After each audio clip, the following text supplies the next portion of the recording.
好多燒烤嘅爐呢係冇人用嘅喎。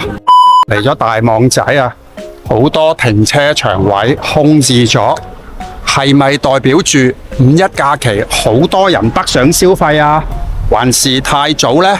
而家大概係朝早11點半，今日入到嚟呢，有個發現就係好多燒烤爐呢係空蕩蕩冇人用嘅，係咪好多香港人趁五一假期返咗內地，而有好多內地人唔知道呢度有個咁正嘅燒烤場呢？